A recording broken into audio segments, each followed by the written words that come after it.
خوبصورت لوگ ہمیشہ اعلیٰ اخلاق کے حامل نہیں ہوتے، لیکن اعلیٰ اخلاق کے لوگ ہمیشہ خوبصورت ہوتے ہیں۔ انسان کی فطرت بھی عجیب ہے، وہ تنقید جیسی سچائی پر ناراض ہوتا ہے اور خوشامد جیسے دھوکے پر خوش ہوتا ہے۔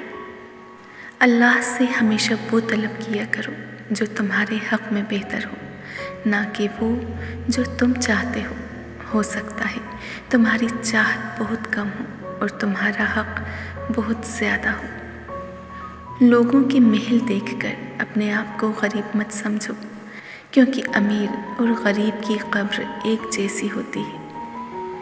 اگر کھوٹے سکے سے کچھ خریدنا ناممکن ہے تو نیتوں میں کھوٹ رکھ کے فلاح پانا بھی ناممکن ہے۔ نیت کا گناہ نیت کی توبہ سے معاف ہوتا ہے، عمل کا گناہ عمل کی توبہ سے دور ہوتا ہے، تحریر کا گناہ تحریر کی توبہ سے ختم ہو جاتا ہے۔ سجدوں میں گرنے سے پہلے ان لوگوں کو گلے لگائیں جو آپ کی وجہ سے اذیت میں ہیں، کیونکہ دل آزاریاں معاف نہیں ہوتی۔